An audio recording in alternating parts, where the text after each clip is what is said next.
आज की वीडियो में ना हम बात करेंगे इंटीरियर्स में सिमेट्री के बारे में कि कितनी डिफरेंट टाइप की सिमेट्री होती है। और इसमें अगर हम बात करें तो बेसिकली किसी भी पर्टिकुलर एरिया को आप पकड़िए, उसको आप दो पार्ट में डिवाइड करिए। जो एक पार्ट का जो मिरर इमेज बनेगा दूसरा पार्ट, तो इसको जो हम बोलते हैं सिमेट्री। और देखिए बहुत सारे डिफरेंट डिजाइनर्स की डिफरेंट डेफिनेशन है सिमेट्री को लेकर के।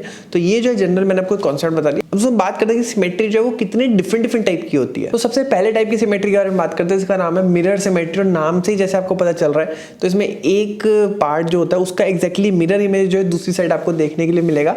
लाइक अगर मैं नेचर में बात करूं मिरर सिमेट्री की, तो जो बटरफ्लाई होती है, तो आप देखेंगे बटरफ्लाई को अगर आप सेंटर में रख के देखेंगे तो एक पार्ट का मिरर आपको दूसरी साइड जो है वो नजर आएगा। और बात करें इंटीरियर्स में किस तरीके से आप इसको यूज करते हैं, फिर इसका एग्जांपल देख सकते हैं। तो जैसे कि स्क्रीन पे आप ये फोटो को देख पा रहे हैं, तो देख सकते हैं कि ये बेड है और बेड में एक तरफ जो है आपका लैंप पड़ा हुआ है और बीच में से अगर हमने एक इमेजिनरी लाइन ड्रॉ करी और बीच में जो हमने काइंड ऑफ हम करेंगे सामने मिरर रखा हुआ है, तो एक साइड का एक पोर्शन का जो मिरर इमेज है आपको दूसरी साइड नजर आ रहा होगा, तो इसको मिरर सिमेट्री बोलते हैं। अब दोस्तों बात करते हैं सेकंड टाइप की सिमेट्री के बारे में, इसका नाम है रोटेशन सिमेट्री।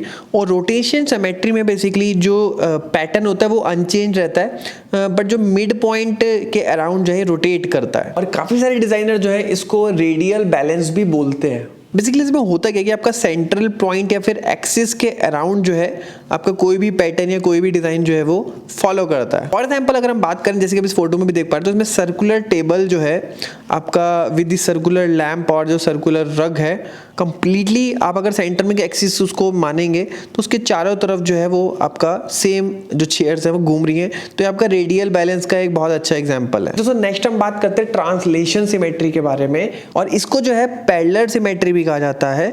और इसमें क्या होता है कि सेम फिगर या सेम पैटर्न जब सेट ऑफ डिस्टेंस के बाद जो है वो रिपीट होता है, तो हम कह सकते हैं कि आपका ट्रांसलेशन सिमेट्री बन रहा है। फॉर एग्जांपल अगर बात करें तो आपका जो आपके ट्रीज के जो इवेन्यूज हो गए, या फिर वॉलपेपर के जो बॉर्डर्स हो गए, या फिर जो चेस बोर्ड का जो फ्लोर हो गया, या फिर टाइल्ड वॉल हो गई, तो इसको जो हम बोल सकते हैं कि ये जो है ट्रांसलेशन सिमेट्री है। और सबको पता है कि जो वेस्टर्न कल्चर है ना, वहाँ पे सिमेट्रिकल डिजाइन्स और सिमेट्री को जो है ज़्यादा प्रेफरेंस दी जाती है और ज़्यादातर यूज़ किया जाता है। लेकिन अगर हम एशियन कल्चर की अगर हम बात करें तो यहाँ पर सिमेट्रिकल को जो है वो ज़्यादा इंपॉर्टेंस दी जाती है। अब दोस्तों आप कहेंगे कि मैंने अभी तक तो बात कर दी कि कितने डिफरेंट टाइप के सिमेट्री होती है, लेकिन सिमेट्री क्या है? तो देखिए सिमेट्री भी जो है एक तरीके का बैलेंस ही है, लेकिन जो उसमें आप देखेंगे तो विजुअली आपको जो वेट है वो तो आपको सेम मिलेगा, लेकिन जो विजुअली जो चीजें हैं ना वो आपको एकदम बराबर नहीं नजर आएंगी। एक दोस्तों जापानीज एस्थेटिक और इंटीरियर डिजाइनिंग का एक कॉन्सेप्ट है जिसका नाम है वाबी सैबी। इस कॉन्सेप्ट में बेसिकली ऐसी चीजों में भी जो है एक ब्यूटी को देखा जाता है जो कि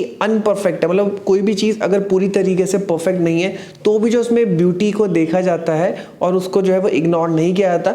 और ये माना जाता है कि जो परफेक्शन वाला पार्ट है ना, वो एक प्रोसेस है, एक लाइफ का साइकिल है जो कि धीरे धीरे जो है वो चलता रहता है। तो इसमें जो है ये जो बेसिकली आपका प्रिंसिपल है या फिर ये जो वाबी साबी जो रूल है, इसमें आपका जो इनपरफेक्शन है ना उसको एक ट्रिब्यूट दिया गया है और उसको भी लाइफ का एक पार्ट माना गया है। फिर दोस्तों हम बात करते हैं फुकेनसाई के बारे में। तो बेसिकली 7 ऐसे बेसिक प्रिंसिपल हैं ज़ेन के जो कि बुद्धिज्म का ब्रांच है।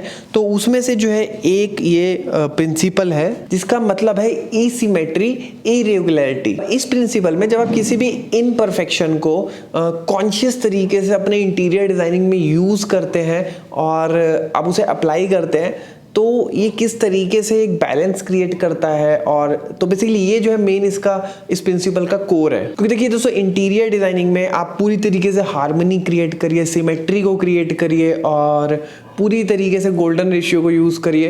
तो ये जो चीज़ है ये तो मैंने ऑलरेडी आपको बता दी है, लेकिन ये बहुत ही एक अमेजिंग और एक बहुत ही यूनिक प्रिंसिपल है जिसके बारे में आपको पता होना चाहिए। और इस प्रिंसिपल में आपको इंट्रोड्यूस करा जाता है इनपरफेक्शन के साथ, कि इनपरफेक्शन के साथ आप किस तरीके से अपने इंटीरियर्स में ब्यूटी को ऐड कर सकते हैं। इसमें लाइक आपकी जो ऑर्गेनिक शेप्स हो गई उसको आप किस तरीके से ऐड करते हैं और किस तरीके से इरेगुलर एलिमेंट्स को ऐड करते हैं, एसिमेट्रिकल पैटर्न्स को ऐड करते हैं, और इन सब का यूज करके आप किस तरीके से इंटीरियर्स में ब्यूटी को ला सकते हैं। और दोस्तों जो फुकिनसाई जो बेसिकली प्रिंसिपल है, तो जैसे कि इस फोटो में देख रहे हैं ये फुकिनसाई का जो है सिंबल है।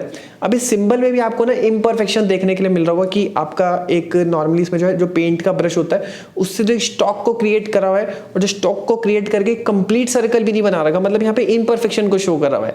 तो आप समझ सकते हैं कितना इंटरेस्टिंग है कॉन्सेप्ट है। अब दोस्तों एसिमेट्री और इरेगुलरिटी शेप को आप किस तरीके से यूज कर सकते हैं इसके कुछ एग्जांपल्स मैं आप लोगों के साथ शेयर करता हूँ। इसमें बेसिकली आपके जो नेचुरल एलिमेंट हो गए जैसे कि आपका रॉक्स हो गए और ब्रांचेस हो गई रॉक्स की, तो उसको आप जो है फर्नीचर के साथ जो है किस तरीके से जो रफ सरफेसिस हो गई उसको आप यूज करते हैं। फिर सेकंड आपकी बहुत सारी इरेगुलर फॉर्म्स हो गई और सच एज हैंडमेड पॉटरी या फिर अदर जो हैंड क्राफ्टेड वर्क हो गया, और बहुत सारे नेचुरली इरेगुलर स्ट्रक्चर्स या फिर पैटर्न्स हो गए लाइक आपका मार्बल या फिर लाइमस्टोन हो गया।